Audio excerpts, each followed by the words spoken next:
vuselelana ngendawo ethi amaHebrew chapter 1 verse 1 and 2 ethi uThixo wathetha ngexesha elidlulileyo ethetha ngabaprofeti, kodwa ngeli xesha ngoku uthetha nathi ngonyana. Kasaqalisikelela athi uThixo xa ethetha ngaye athi, unyana wam ke lona intanda mveni. Kasaqalisikelela ngoku ke masityeleni iBhayibhile zethu kwincwadi kaMateyu. Incwadi kaMateyu chapter 4.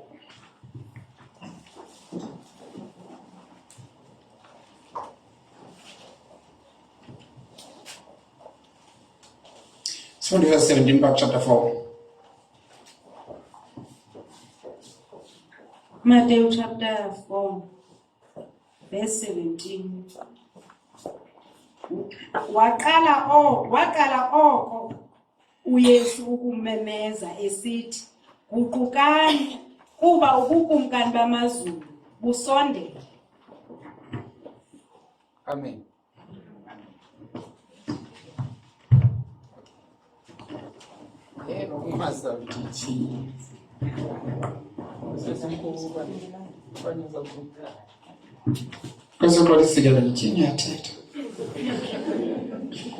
Okay, chapter 4.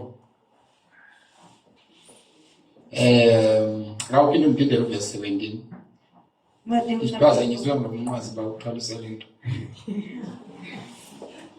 chapter 4 verse 17. Amen.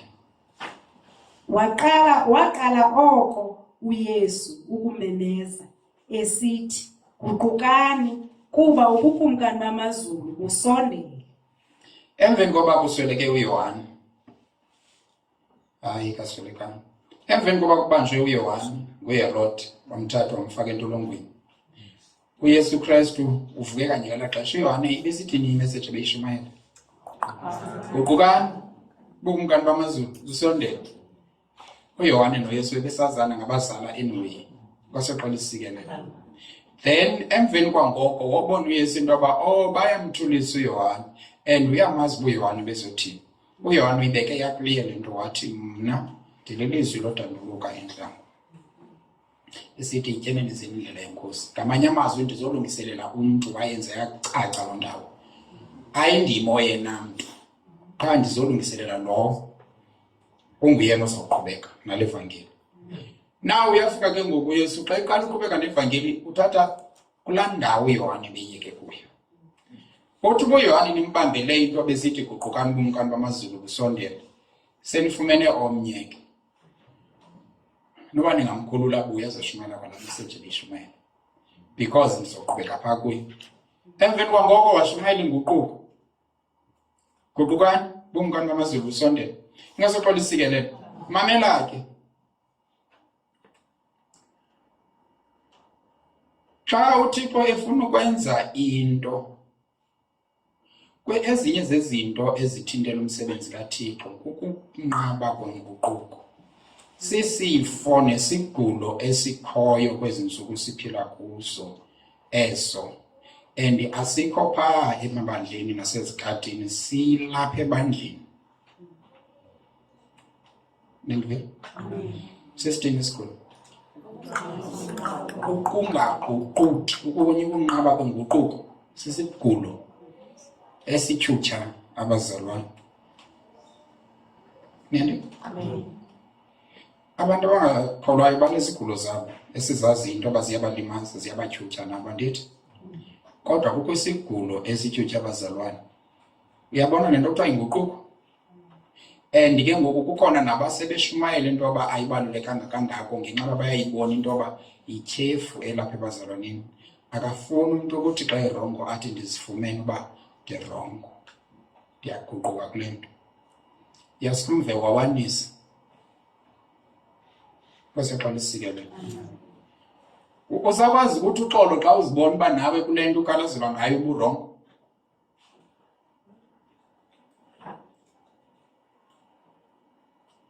Nethule kamnandi loo nto leyo.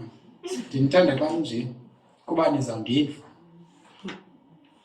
Noba ningajonga phansi, noba ningakrwempa inantsika, kodwa nindiva ngqo. Usakwazi ukuthi xa uziqonda uba yeyi nam ndiyayibona le nto bekusithiwa irongo kum irongo kuthi yimake bani. Ndiyifumene laa nto ubuyithetha. Bendirongo. Bendirongo. Okanye umokamakana naye, hayi kathi nawe into rongo nyam, kodwa ke bendizawuthini. Ngoba kaloku naye ngulo wenze oku, bendizawuthini. Udliwa yile tyhefu. Awufuni guquka. Kwaseqala isikelele. Udliwa sesi sigulo yile cancer. Idla abazalwane. Awufuni guquka.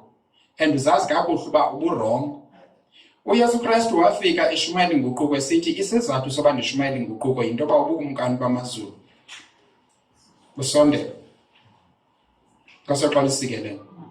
Ubukumkani bamazulu babusondela, babusiza ebantwini buzokulawula. UThixo xa kusithi ubukumkani bufikile kuthetha into yoba ngoku nguThixo othi take over. Andithi? Yes. Akakwazi uThixo ukubusa emntwini ongaguqukiyo. Amen. Niyandiva? Yiyo le nto uYohane wathi xa etyene nezindlela yenkosi wathi bethunani kukhona into entsha ezayo guqukani.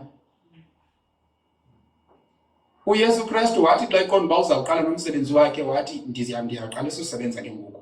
Yithini nina? Guqukani.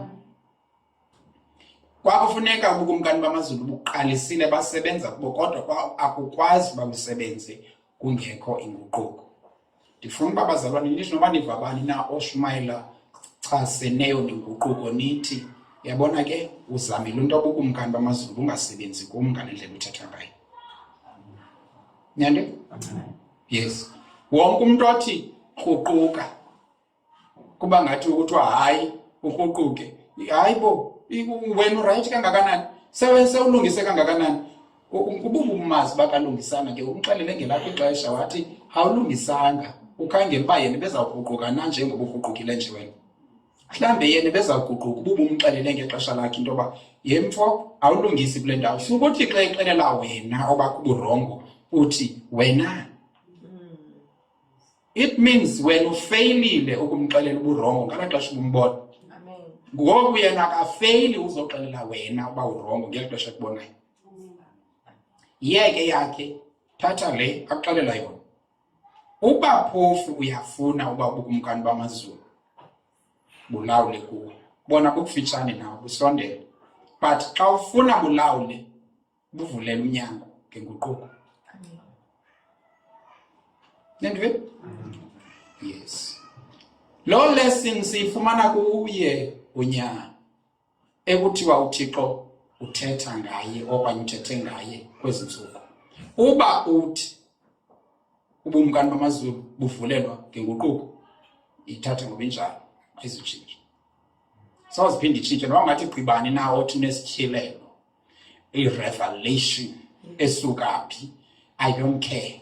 Uthe uYesu Kristu xa busondela ubumkani bamazulu ukuze abantu bangene ebumkani bamazulu baguquke. Niyandiva? Amen. Nanganayiva inguquko ishunyayelo ebantwini abathi basenzeni? Niyayiva namhlanje? Kwaseqala isikelele. Because nithi le tyhefu ikhona apha ebantwini abasindisiweyo. Basakwazi ngoku abantu guquka basuke. Mamela ke. Okay. Kanifundele uMarko chapter 1 verse 15 before ndithi mamela ke. But uThixo ufuna siguquke, let alone ba abanye abantu beyithatha inguquko ngoku ngenxa babebaleka le nto inguquko iyiyo kuthiwe inguquko ithetha uba njena change of mind. Uyabona ungathi uqalise kuthiwa xa kusithiwa guquka uthi inguquko ithetha just change of mind. Uyenza weak, wenza inguquko weak. Uba ngabana inguquko ibisimple isithi tshintsha nje ingqondo ngokubhekisele kule nto, then ngubani ungayitshintshi ingqondo yakhe? Ngela xesha umuntu ezibonayo kodwa ezixelela uba ndizutsho tu uba ndiyenzile le nto okanye ndirongo kule ndawo uyitshintshile ingqondo. then ke ngoku uyenze week nguquka once uyenze loo nto leyo. We understand uba ngesiGrike eli gama lithi repent okanye lithi guquka lithetha uba lithi metanoia. Umetanoia unguchange, not necessarily change of mind, nguchange kodwa kwinto ethile ingaba ngu-change of mind, change of state, change of ntontoni, but nguchange. Kwasaqala isikelele naye. So xa usithi watshintsha iindlela zakho, ingathi ngoku lo mntu ushumayele baxekileyo makathi nje natshintsha ingqondo yakho kule nto, uzawuthi ube rayithi. Iwe ungayitshintsha ingqondo hle kungekho rayithi uba ngabana akangukutshintsha ukwenza kule nto utshintsha ingqondo kuyo. Amen. Kwasaqala isikelele neighbor le uthini bente funda uMarko 1:15 ne uthini Marko chapter 1 verse 15. uthetha kwalempini kodwa Lizalisekile ixesha nobukumkani bukaThixo busondele. Guqukani nikholwe kuzo iindaba ezilungileyo ezi. guqukani. Apha ke ngoku uyifakelele imsila, wayifakelela nenye indawo neqaphela nenhloko mhlawumbi okanye nenwele ke babe zingekho. Uthi lizalisekile ixesha. That means ngoku lilona xesha lerayithi ngoku loba kwenzeka izinto uThixo befuna ukuzenza. Niyandiva? Therefore xa kufike ixesha lokuba uThixo enze le nto afuna ukuyenza, guqukani nilive ilizwi eli, nilikholelwe ilizwi eli. That is, nikholelwe levangeli, nikholelwe le-gospel, nizikholelwe iindaba ezilungileyo ezi. Kodwa kuzaliseke ixesha, mhlawumbi kukho ixesha uThixo kudala eliplena. In fact apha uThixo kwakudala besazi uMesaya uzawufika. And now ke ngoku lizalisekile ixesha loMesaya afike. Now ke ngoku kufuneka abantu abazawuguquka. Bebekhona abantu bebekhonza. Jonga xa kuthethwa namaJuda apha, niyandiva? AmaJuda ayayingabona abantu bakhonza uThixo kubantu ababekhona ngalaa xesha. Bonke abanye babengakhonza uThixo. Ungathi kuthethwa nabantu abangazithixo. That is why nangoku kusathethwa nabantu abakhonzayo. So ithatha inguquko uyise phaa kubantu abangazani noThixo, ifuneka kuqala kubantu abakhonzayo. Le gama lithi nguquko laqale langena kubantu abakhonzayo. Ukuze siwakaloku uqala ukuthethwa lathethwa kumaJuda, abantu bakaThixo. Kusithiwa guqukani ngoku because uThixo ufuna ukwenza enye into. Kukho into afuna ukuyenza. Kuzaliseke ixesha le nto beyithembisile kuwo. Kungathi kanti uThixo unesithembiso ebesinike abazalwane ithuba elide, but sibanjwe kukuba abafuna ukuguquka. Basabambe undlela ndala wokwenza izinto. uThixo ufuna baguquke, bamamele ilizwi kuba lithini bana lapha kuthiwa nizikholwa iindaba ezilungileyo. Neighbor, ngoku iindaba ezilungileyo esinazo thina esithetha ngazo siqalile njena zithini?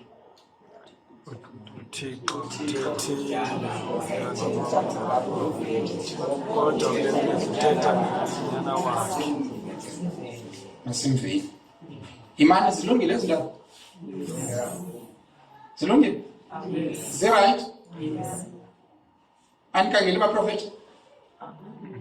Zirayithi xa wena ubuzifunela abaprofethi xa ungafuni uliva ilizwi? Zirayithi? Azikho rayithi, ingathi khona zikhondemayo. Azikho rayithi? Condemnation yaphela. Zirayithi? Into indaba ezilungileyo. Ukuba zithi uYesu nguYesu ulungile and makamanyelwe makaviwe, yile nto kuthiwa izinto ezilungileyo ezo. Amen. Andikhathanda ukufuna uva ntoni na wena, kodwa iindaba ezilungileyo zona zipointa kuloo ndawo qha kuphela. So ithi ke ngoku nizikholwa iindaba ezilungileyo. Siqaqatha kwiindaba ezilungileyo njengangoku. Kuseqala isikelelo. Nayibona? Uthini uLuka yena chapter 13 verse 3.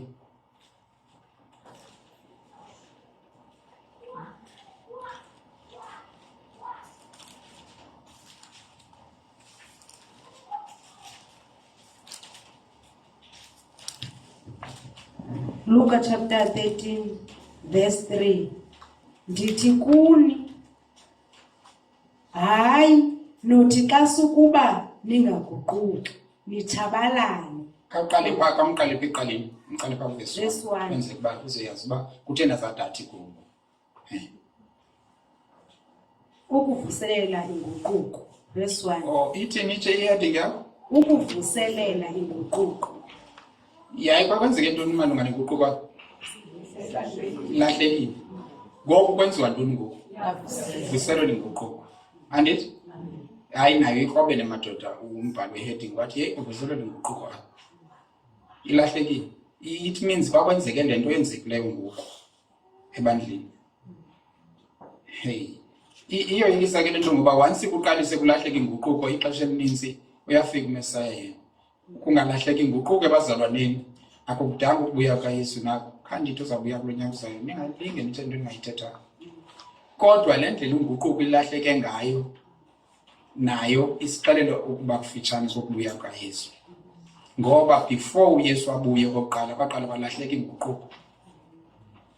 Abantu bakwiposition apho bacinga bafana ndi-right uba ndiyenzile into ndiyenzile qha. Niyabo? So qhubeka verse 1. Verse 1. Ke kaloku kwaye kukho abathile ngelo xesha ababembikela amaGalili. Qhubeka. Mayiki. Verse 3. Agazi uPilato waliphithikeza namadini awo. Verse 2. Waphendula uYesu wathi kubo, niba nalo maGalili abengaboni ngaphezu kwawo onke amaGalili, ngokuba uve ubunzima obunjalo. Verse 3. Yeke wena. Mamela ke eyona nto yenzikayo iyakusula indaba nesixhosa okanye noma izibhekisi zakho. Eyona nto yenzekayo apho kukhona amaGalili abulawe nguPilato andithi. Ngenxa yoso sizathu ke ababulalela sona andithi. Then ngoku bayaza bathile ke ngoku bebalisela uYesu. Futhi ke ngoku ukuyibonela umuntu abreke okanye athi xa ibhuncile azibona into yoba yena ungathi nguyena umkhonza kakhulu uThixo kunomnye lo uye yena wagaxeleka engxakini. Masithi mhlawumbe benihamba ngemoto eyi-1 kwadutyulwa kuloo moto leyo afe omnye okanye bafe abanye usinde wena. Uyayiqonda ipride ingafika ikwenza ube ngathi wena nguwena umkhonza nyani uThixo kuba wena usuke wasinda bafe abanye. Kuyibona loo nto leyo? Ipride ihlala isenza loo nto leyo. Uba ke abanye bafumana into embi wena wabhunca kuyo singathi wena nguwena ubhetere. Limbi uzawuthi uyibone xa ifunyana nguwe babhunce bona uziqonda uba ungekho bhetere nawe. So naba babefikelele kuloo meko ke ngoku yoba bacinga bafana bona kuba uPilato engakhange azokwenza le nto ayenze kumaGalili kubo makube bona babhetere kunamaGalili. uYesu ke ngoku ukalimela loo nto nicinga bafana is it because nina ningcono kunala maGalili? No, ukuba nani aniguquki. Mamela ke ngoku lo verse 3. Verse 3. Ndithi kuni, hayi nothi xa sukuba. Ndisithi njena hayi ndithe into abanibhetelanga kunabo. Yeke le nto niyicingayo. Nothi sukuba nitheni? Nothi xa sukuba ningaguquki nithabalane kwangokunjalo nonke. Nansi into ayithethayo. Ukuba ngabana nani ningangaguquki. Esi sehlo sehlela amaGalili sawunehlela nani Nasirayeli. Because ayikukuba wona bole ngaphezu kwenu le nto idala uba ehlelwe ile nto wahleleyo. Nandi? Amen. Yes. So if kuthiwa guqukani ithi loo nto leyo zifundiseni ukuguquka. Yebazalwane, do you know umsebenzi wokuguquka kuwe?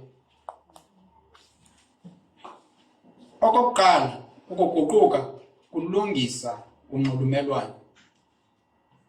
Andazi uma ndiyibeka kakuhle nale nto, ndifuna ukuthi kumendisha i-relationship. Kulungisa unxulumelwano nalo mntu unengxaki kuye okanye lo mntu umoshe kuye. Ukungaguquki kona kwenza ntoni? kuzishiya izinto zisenyekenyeke ngalaa ndlela sinyekenyeke ngayo. Niyaqaphela? Yes.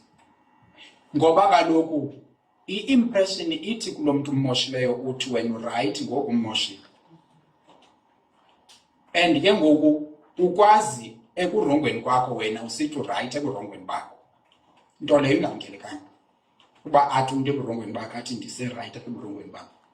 Niyayiva? So yile nto ke ngoku esithi ubukumkani bukaThixo busondele. Ngamanye amazwi uThixo ngoku ufuna ukunxulumelana nani bhetele kunendlela benxulumelana ngayo nani. Ufuna ubudlelwane phakathi kwakhe nani bube bhetele kunendlela bobuyiyo. But akazukwazi uyenza loo nto leyo guqukani. Niyayiva? Ukungaguquki kwawo kwawakhosta ubomi babo amaJuda. Kwasinda only abaguqukileyo because message yayiclear isithi guqukani. Uthi ke uYesu ningazicingi uba nibhetele ngenxa abanye behlelwe yile nto behleleyo nina ayanihlelo. Nicinga bafana ke ngoku inoba yinihlelanga nina kuba ningcono. Not so. Nani nawutshabalala kwangalaa ndlela uba niyaqhubeka ningaguquki. Nizimamele iindaba ezilungileyo. Niyiva le? Ucacisa ukubaluleka kwenguquko. Hayi uThixo uyazi into before ndiyenze ngoku isinodata akayazi. Hayi suthi uyi-explaine wethu uThixo behlele ibona le nto behlele yazi yona nto yemani akame phambi koThixo ibeka le nto uyibekayo icaca. Uvele uba ngabana singabamba into uThixo zazi zonke izinto akho nto sinophinda siyithethe kuThixo nomthandazo singawuvele siwukhansilisha sithi awusafuneki nawo. Kuba ke ebunyanisweni uThixo uyazazi zonke izinto. Nale uyenzileyo uyayazi kodwa uyafuna uyiva apha kuwe into yoba uthi ndirongo ngale nto. Emveni kobutshilo atsho akukhuthaza athi amboxelela laa mntu ube rongo kuye uba urongo ngale nto. Amnandelwe ke uThixo xa uyenza loo nto leyo. Ngoba yile nto kuthiwa leyo nguquko. Uba ukholo ayiko kuthi ndiyakholwa. Inguquko ayiko kuthi nditshintshile ke ngoku. Nindwe? Ayiko kugqiba apha kuwe ngaphakathi entliziyweni uthi nditshintshile. Ucinga uba fana xa unozugqibe ndisinziwe mna. Segqiba ngapha. Ungasindiswa? iBhayibhile ixelele ukusindiso kuza kanjani na ukholwa ngenhliziyo usogquvume ngomlomo. Zonke izinto zenziwa kanje ewe ziqala enhliziyweni sogqiba ziphume apha. Uyabona ngoku nditshintshile ndisinisiwe ngoku mamkele uYesu. Eke wenza le nto kuthiwa kusindiswa ke. Ngoba ithe iBhayibhile kuhamba kuloo ndawo. Ifana nokholo. Ukholo ayiko kusuka ukuthi ndiyakholwa qha. Ndizixelela mntu. In case ingenzeki ndiyakholwa. Ndiyakholwa. Into nje bangafuni ithethe ebantwini le ndikholwa. Ndine into bandikholwa. Ndiyakholwa konke uzawundenzela le. Qha ndizithetha mntwini. Isizathu sokuba ndingayithethi mntwini is because andikholwa. Mandiyeke udlala. Kwase xa lisikele. Ukuba ndiyakholwa nyani ukholo lunezenzo ngoba ukholo lungenazenzo lufile. Uba ndiyakholwa za kuyithetha le nto ndikholwayo. NeBhayibhile isho kanjalo njena bethuna na kwincwadi yabaKorinte. Andithi kuba sakholwa satsho zathini ke ngoku? Satsho zathetha ingakho sathethayo. It's because besikholwa. Awukwazi usuke ukuthi ndiyayenza into sokubuyeka kanjalo. Ifana ke ngoku nenguquko. Awunothi ndiguqukile. Qha ngizuyithini alala mntwini. Hayi ndiguqukile khona. Andicingi. Zawuthatha ngoyenza nje abantu ndenza ndiguqukile andisifina ndiyenze. Zayiphinda leyo. Isizathu sokuyiphinde into yoba awuguqukanga. Amen. Nanso le nto zayenza uyiphinda. Ukholo lunezenzo. Xa lungenazongo lufile. Usindiso lunento ethethwayo. Inguquko inento oyenzayo. Nosindiso lunento oyenzayo. Nenguquko inento oyenzayo. noko unento yenzayo zonke izinto kuba ngabana awenza ngato emveni koba usithi ungena kuzo akwengeni kuzo. Neighbor Lord? Yes. Masakholisikeleni. Neighbor Lord?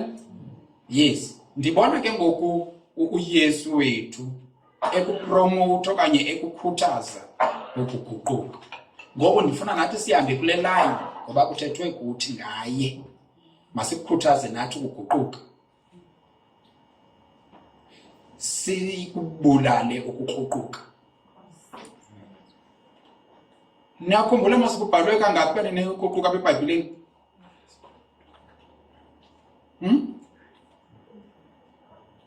Anikhumbuli nani? But kutheni lo kudominate ukuguquka nje kunoguquka ebantwini? Awudikwa umuntu oxelela uba guquka?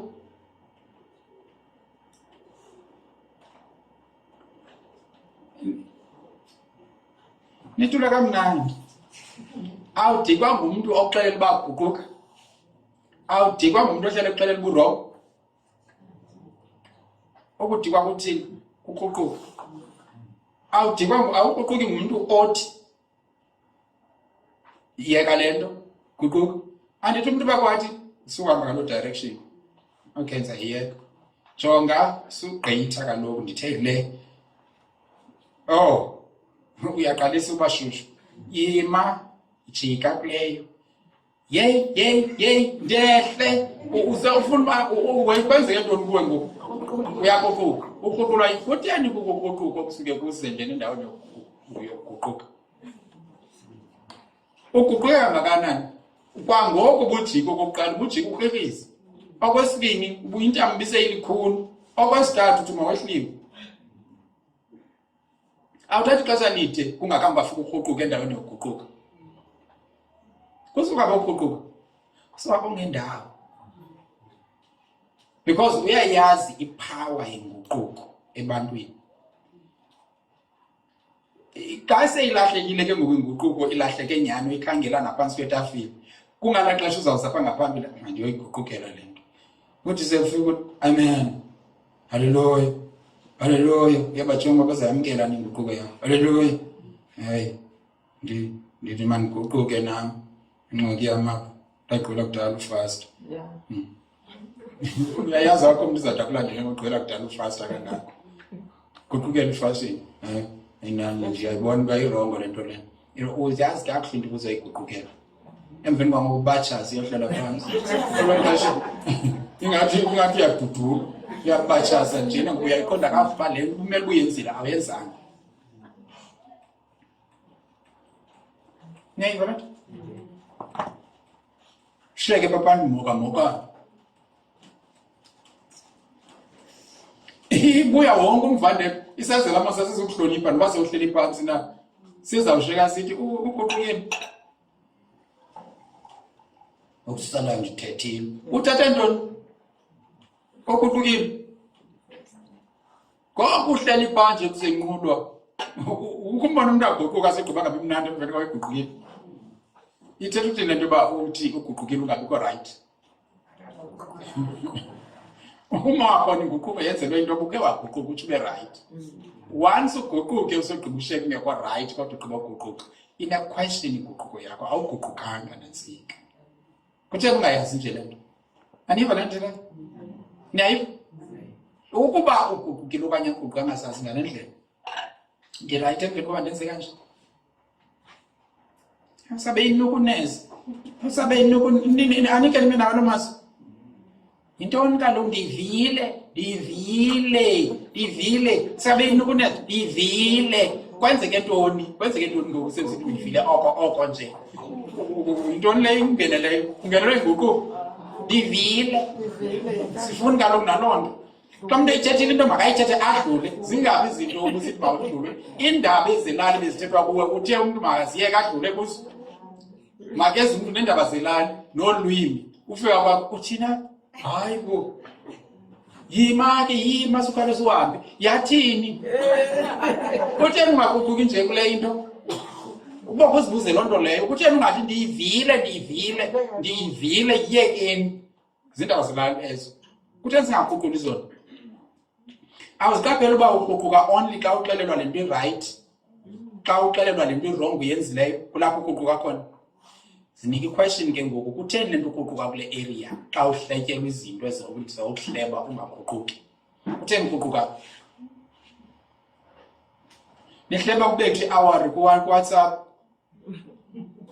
Yes, sisi. Le. Yeah, wethu. Nomnye kapha. Yeah, wethu. Awupheli hour besenza izo sithukuthisi. Ingazi uvika umkhabe xa kuzawuthi awusenziwanga nawe. Nebe nje xa kusithiwa makuguqukwe akaguquki ngoku. Uyaguquka. Zitheni ulwimi lingakuguquli nje lona? Kutheni uguqulwa yile nto i-right? Uyazibuza lo mbuzo? Every time uvukelwa yinto ethi ndidiniwe ke ngoku le. Yabona ngoku finish, ufake no finish. Bozazi kakuhle uphinde ubuyele kububuza uba indidikela ntoni le. Ngoba ezinye lezingadidikanga. Yenza nothi nguquko. Ngoba ayifunwa ngongendawo. And ungathi ucapukele inguquko uphethwe ngongendawo. Usindiswe unjani? Mamelana bazalwane. Uyakwazi ukuthi usindisiwe kanti wena usindisiwe ke ngomlomo wakho kodwa ulawula ngongendawo. Ayikwazi loo nto leyo ndithi iyakwazi. Kasoxola isikelelo. Okanye ke ndingayibeka ngoba uthi usindisiwe. Niyandi? I-percentage enkulu yabantu abaclaim uba basindisiwe balawulwa nguSathane.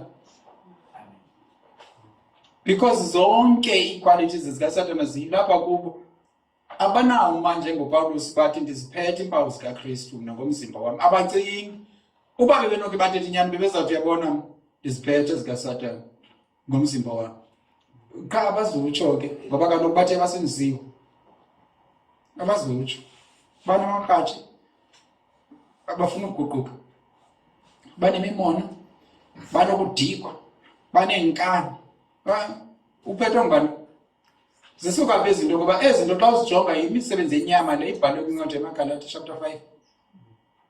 Zisuka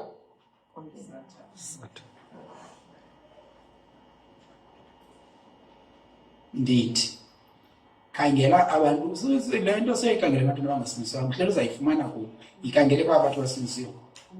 Uba kufunda amaGalatia chapter 5 suke phaa kuverse 19 sogqiba uzibamba zanto uzibhale phansi zibe yithotshi yakho kwa ungaqali uyothotsha abantu zibe yithotshi yakho uyilayite kuwe qala ukhangele into yoba zingaphi nobetheka kuzo phaya uzazifumana kwalapha kuwo kwaseqala isikelelo.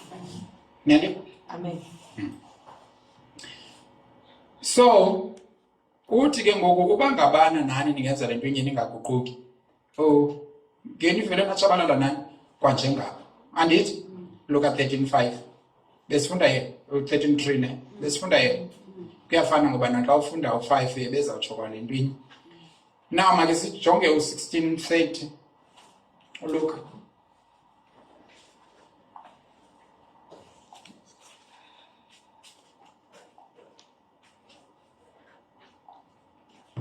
Luka chapter 16 verse 30. Sithe ke sona, hayi bawo Abraham, ukuba kuthe kwaya kubo ovela kwabafileyo boguquka. Mamelayo sisityebi masinyasazi ne isityebi sesi savimba uLazaro elambile ukutya. Niyasibona indlela esikhohlakele ngayo. Imaxa usisityebi kusuba kusenzeka ntoni kuwo? Sunazo zonke izinto ndithi. Kule nto zakho unazo uthetha uba ngoku kunzima uba unike umntu iplate yokutya. But lo mntu wanzinyelwa yiloo nto leyo. Sendisiya ke kulaa nto besithetha ngayizolo ibulungisa.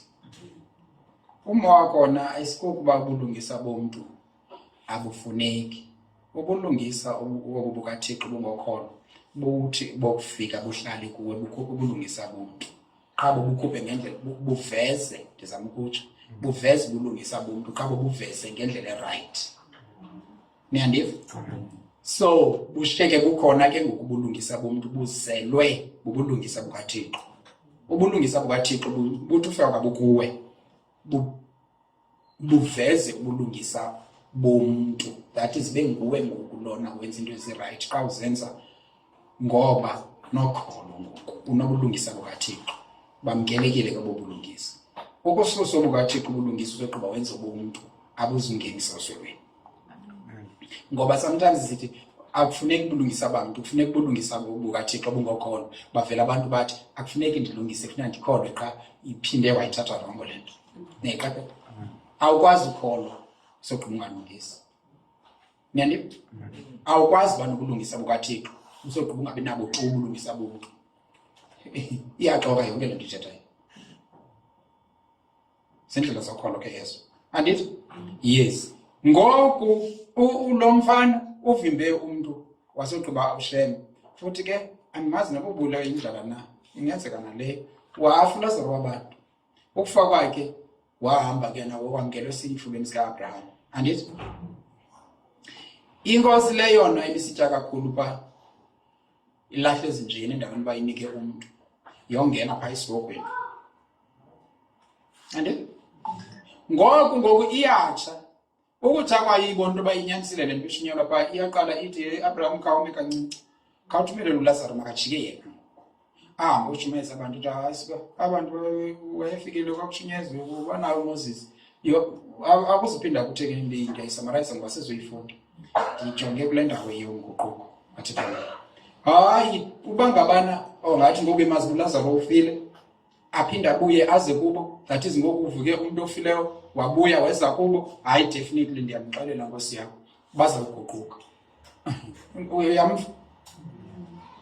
Uthi baguquka xa kusuka ofileyo ahamba azobashumayeza. Uthi ke ngoku uAbraham yena uthi noAbraham kulonto ayithetha yena athi at least xa kuze ofileyo baza kuguquka. Uthini baphethe? Uthi verse 31 utheke kuso ukuba uMoses nabaprofeti ababeva abayukoyiseka nokuba kuthe kwavuka bani kwabafileyo. Ithi ivesi elapha kwezi Bhayibhile zini kukhona abasazela sabo sitshiswe ngathi sitshiswe ngeayini. Do you know xa isazela sakho sesingathi sitshiswe ngeayini bakwenzeka ntoni? Neyazi? Nike nibona iayini xa ubu-ayini isuke ikutshise noba kulapha emnweni noba kulo kwenzeka ntoni kule ndawo? Iyaqina iqala ibe buhlungu. Andithi? Ngoku iayini ikutshisayo emveni kwangoko iqumbe iqine uba ngathi ukuthi hayi mani ibithambile le ndawo. Hayi mntozeleyo uyayibona iqumbe iqinile. Injalo ke nenhliziyo xa ingathi itshiswe nesazelo xa singathi sitshiswe ngeayini. Asikwazi ukuthi le nto abanye bacumisayo hayi bo esakho asitsho esakho sipholelwe ngamalanga. Ya xa abanye besithi kanjani esakho sithi ya. Ukuyibona le nto ithi tshotsho bonke abantu bethukile uthi wena ha ya uba yazi uba unengxaki nesazelo sakho asikwazi ukuyazi into erongo. Ukubona abantu bakuxelela uba hayi mani imele berongo le nto wena ushiyeka unento ethi ngetheni isazela sakho sitshisiwe. Asisakwazi ukuyazi into erongo nerayithi. Mawusesazela umoya kona sese sokwazi ukuxelela into yoba hayi kurongo noba ungazithethelela urongo. But uba ke sasihlala sisitsho ungaguquki kufikelela endaweni apho ke ngoku uyekiweyo kuyo. Ndithi sincokola noZweli ngenye imini ndithi kukhona ixesha apho umuntu xa ndisambona uba usavuthiwe okanye usavundile ndithi sikuyenza le nto kanje aphinda ayenze. Ndithe sikuyenza le nto kanje aphinda ayenze. Beli xesha apho ndithi qhubeka uyenze noba ndithanga ndatsho apha kum ngaphakathi ndithi yeke ndithe yenze ngale ndlela ufuna uyenza ngayo. Sendikubonile uba awuziphinde uguquke, uyile nto uyiyo, uyawufuna i-intervention esuka ezulwini, awuyifune yomntu ngoku. Ndikuyekile. Hayi, andikhawulezi ufika kuloo ndawo, but xa sendikubona into yoba awuziphinde ujike, kudala kuthethwa nawe, asawuphinda undiveni sithi hayi. Ukungathi hayi kwam, wena ubudengo buzawungena kuwe buzawuthi undincanile. Ude wavota uzephe enyanini, uthi ndim oze enyanini. Inyani yile nto bobu buxoki bakho, andisanganyani nini. Qha ndikubonile into yoba uyile nto uyiyo, qhubeka uyiyo. Ndibuyekiswa yiloo nto. Soze kaloku kuthiwe hayi ntamehlo sikwenza kanje. Uphinde kwakhona. Ndithe sikwenza kanje. Sekuqukile asetho noba kule game. Mwake iphela baloo nto. Uyayiphinda? Asathethi nothetha. Uphinde uyakuyo? Isiba ndithe ndiyisa ixesha lam. Ingxaki ndizawuthi ndizowela kweli cala lakho eliphambi neyo. Mandiyimeke ngoku ndikuyeke. Bathini abantu abangomama xa behlala besithi umntwana hata aye emlilweni, hata aye emlilweni, bathini? Benza njani? Kutsho bona ne? Bathi bayambiyeka athini? Umyekela nto umntwana athi umntwana akhali. Amthatha umama athi yo hata. Utsho esetheni ngoku esitsha umfundisi ukuba xa esithi hata uthetha into yoba uza kutsha. Xa ndisithi uzawutsha ndithetha uba kwakwenzeka le nto kuwe. Yes. Ndicinga uba ayikhohlakelanga kakhulu, kodwa ke ingahlali isenziwa oko. Ngoba kaloku yeyi bangaphinde bayibaxe abantu. Makave nje ubushushu angade atshe okanye ke. Yho. Nayibona? Okanye ke utshile ke ngaloo ndlela, kodwa ningamtshisi kakhulu. But at least uyivile le nto uba injani umolo wayo. Ngoku uthi xa kusithiwa hata, uhata amthelekise nantoni? Nobushushu abuvileyo phaa emlilweni. Aresponde bhetele. Ayondlela irayithi, ndizama ukutsho bazalwane undiva ndiphinda njena ndiphinde ndiwele ngasemntwaneni ndithi yhu kodwa nkosi yam. Ngoba xa senamajingujuza etshile ngoku, akusekho mntu uthandayo.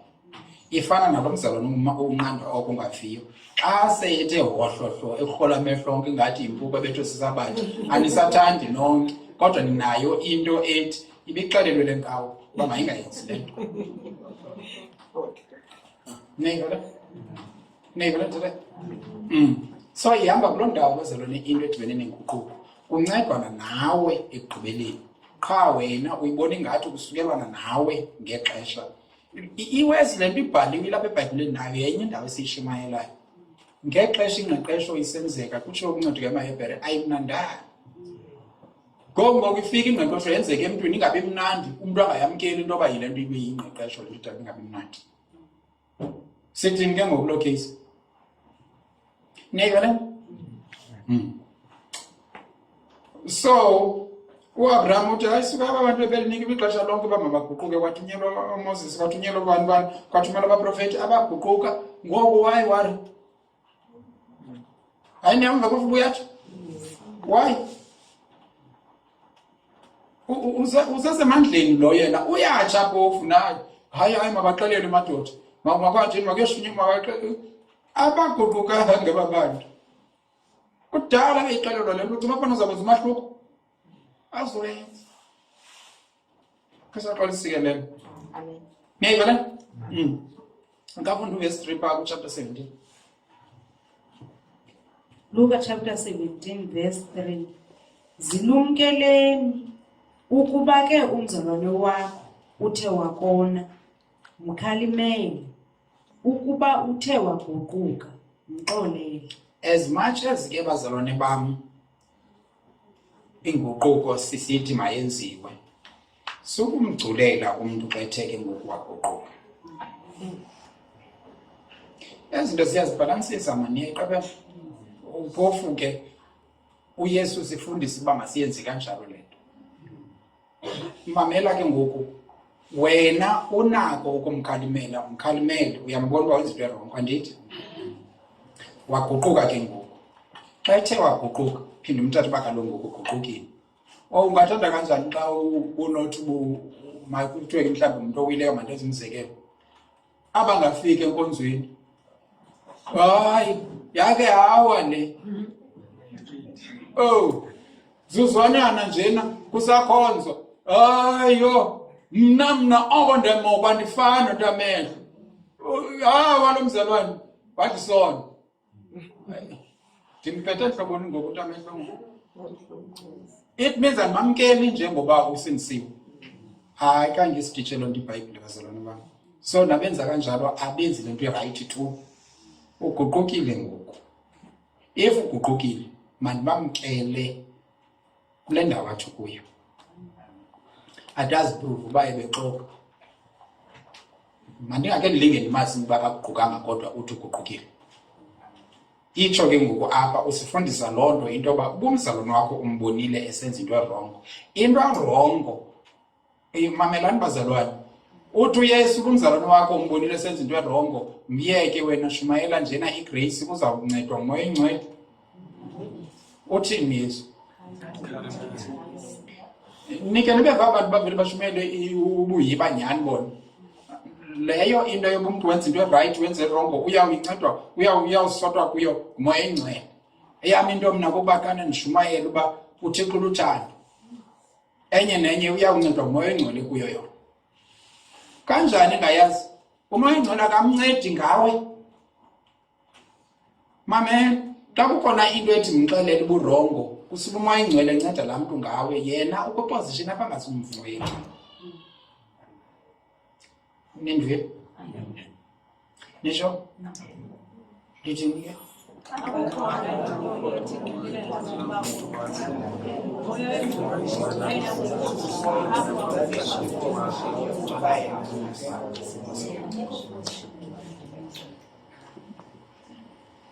Ngasixoyisile le. Hayi ndisithetha nto. Kanza uthetha. Mamelani bazalwane bam. Ukuba uMoya Oyingcwele uthe secapha kuwe uba urongo ukanya kule ndlela enza ngayo. Yithi kukanya kanye urongo. Athi uba uyaguquka uba kaguquka angaguquki. Wena uyenzile ipati yakho. Leyo ungaguquki kwakhe ayiyo yakho. Bekufanele uba kaloku umuntu oguqukayo kwinto erongo ulube yenza into erongo. Ayinguwe. Wena umxelelayo. Niyandiva? So yenza ipati yakho uphinde futhi before umncame. Uyakhumbula ndisithi kuwe le nto irongo, ndiyaphinda ndithi le nto irongo. Uyeva? Hayi zayilungisa phinda ngayilungisa. Uyapha ke ngoku ekuthini hayi akafuni ufuna uphila naye. But at least yenza ipati yakho kwenzeka uba ususe ityala lakhe kuwe. Kuba uba ngabana nawe ukugcinile ungamxeleli kodwa ubona umenge into yoba hayi uyawuncedwa nguMoya Oyingcwele kule indawo, usenengxaki nawe. Siyamazi uMoya Oyingcwele uyanceda, but ukuba unceda kanjani uMoya Oyingcwele, understand uba angasebenzisa wena uyonceda laa mntu. Niyandiva? Sebenziseka. Ngoba xa usithi hayi ndizwe, it means nguwe ngoku awusebenziseki kuMoya Oyingcwele. Uba ke watshona ke ngoku emadini, uzawubhanishela isono sakhe kodwa nawe uzawuphendula ngokujona kwakhe kulaa madi. Ayikho strange le nto ndiyithethayo. Umprofeti wayithetha kanjalo. Kwezike. Andithi? Ukuba ibekiwe imboni uba ikhalisisa igodlo, ithi nalo utshabalusisa ayatsho ebantwini. Okay, bazawutshabalala ngenxa yezono zabo.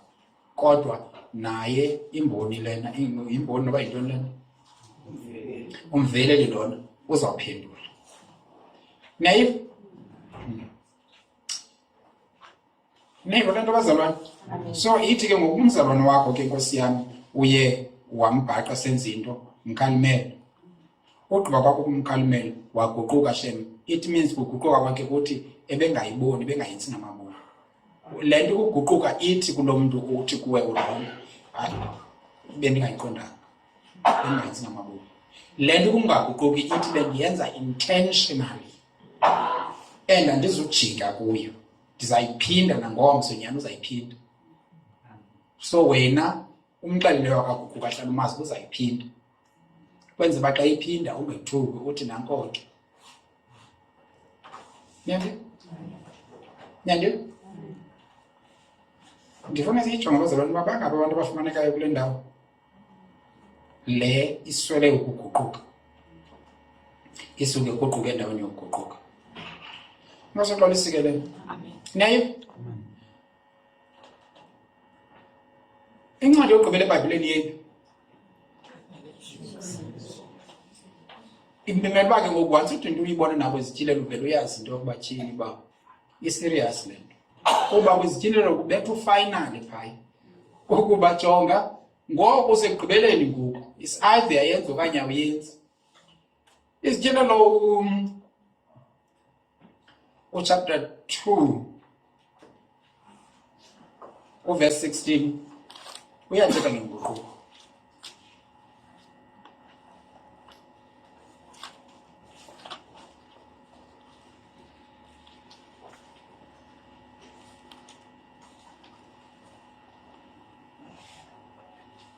Mhlambe ke yena uyawutsho ke athi yekeni le nto nibe nirhuquka, yekeni nale nto nibe ninantsika, velani nibe right okanye yekeni le nto yoguquka.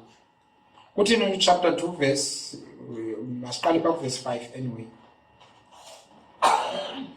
Isitshilelo chapter 2 verse 5.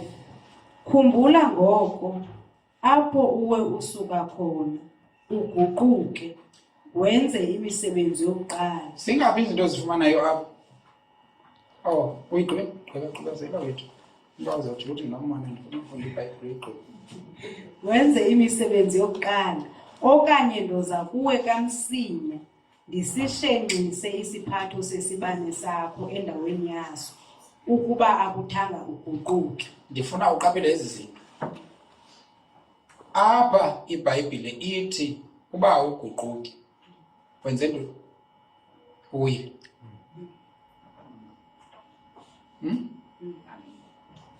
Ewe siyayazi into yoba lo mntu ushiye uthando lwakhe lokuqala. Okay. Mandithi okanye ikufundisa into yoba kukhona ukuwa andithi. Amen. Yinto yokuqala ekufundisa yona leyo. Lo mntu ushiye uthando lwakhe lokuqala lenkosi, loo nto yamenza wawa. Ndithi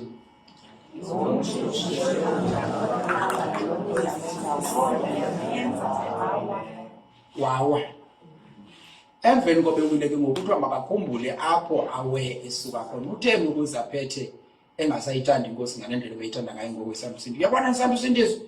Yo, kwamna ndandelo cala uyabona wawusitoni noba kuthiwa mangikhawulezise then ndivele mkhona uzayenza qha. Uyamkhona ububalisa i-history. Njengoba ebalisa le history ayibalisa ukhumbula umuntu othetha kanjalo noba uyanqina nowenza ntoni na. Usebexalela into yoba usukile enkosini yakhe. Mamele wena myeka ngqini. Lezinto mani nyhani ndandikade ndiyenza kanje le nto. Kwavele ndithi njena kuthi, kwavele kuthi uthini lo mntu kuyo. Ndiwile. Kwindawo endikuyo. Ndandikade izinto ndizenza kanje. Kwakukade kukanje ebomini bam. Andikho uthi ke ngoku uYesu Kristu xa ethetha nomntu onjalo, khumbula apho uwe usuka khona. Uwiswe yintoni? Yintoni emntu wenze wawa? Uthi uyifumana into yokuba utheni kungekho njengale ndlela kwakukade kuyiyo nje. Uguquke ngoba ufumene. Mamela khona ntoni into yoba uyibona into yoba i-relationship phakathi kwam nonamhla ayisekho ngale ndlela yayiyo. Uyayibona loo nto le? Ndizothi uba ndingayikhathaleli ndithi andiyazi ke. Kutheni ndingazoyikhathalela nje? Ithetha into yokuba ukhona luwileyo bakuthi. And ekhona nje luwileyo kufuneka ebuyele kwindawo yakhe. Mamelani bazalwane. Ungathi Tikona. Hey. Sasikade sizovana nontata wethu. Sincokole ufika into yoba kumnandi nje ke sihambe kunye siye evenkileni. Ngoku andisayazi yalahleka loo nto leyo. Ndisendonqene kwawusondela wasecankwakhe. Eke kwenzeke ntoni? Ikhona into eqhawukileyo ndithi. Uthini ukuzama ukuyifuna? Uyayifuna uba iqhawuke phi? Wakwathi uzolithetha apha wathi kukhona igap. Wathi le gap iyamfuna uvala. Nekabe esithi mama masivaleni igap. Ewe kulaa game wesithi kuba nokona igap kubantu abatsha nabantu abadala. Igap ekufuneka ivaliwe. Ndazi noma nisayikhumbula na. But ke ngoku le gap iyakwazi uba khona. Yes, nakwi-PS naphi na ivele ibe khona igepeke qha. Ubone uba kugepekile apha. Niyakabe and laa gap yeyokuvala. Ndithi ke sinabazalwane abangasivaliyo esi gap. Ayibona uba igap ikhona kodwa shiyeke iqonda into yoba then what? Zaphila negap.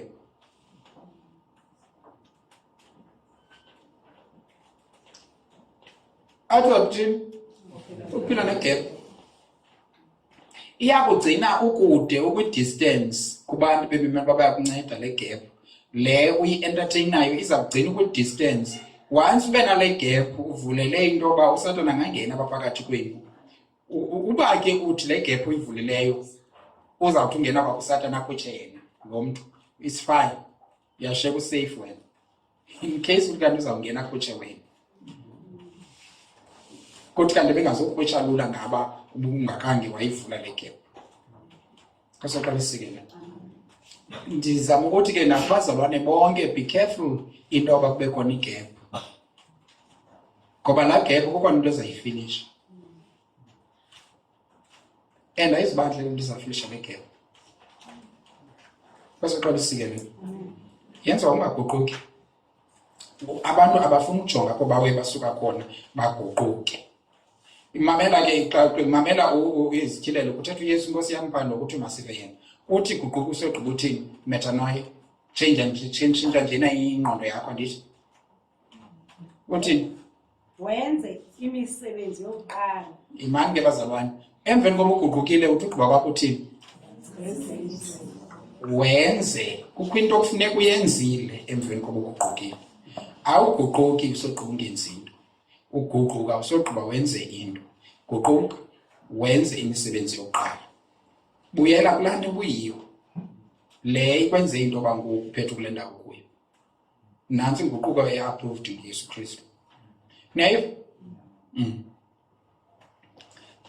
Atsho awonishe athi ukuba ngabana awuguquki ndawuza ndisisuse isiphatho sesibane sakho. Niyayiva loo nto leyo? Ngamanye amazwi uba ngabana ke uzayithatha light into yenguquko. Uthatha light usindiso lwakho. Ngoba uzawulusa kwa isiphatho sesibane esi.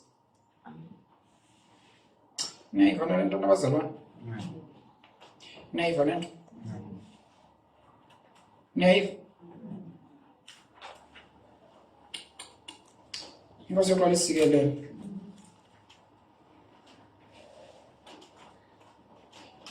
Ndizama jonga ixesha. Niyayiva phofu? Niyaziqika izinto? Ubani uyolo xa uzithi loo nto uyivayo, uyiqiqayo, uyenza. Xa soqalisikelela.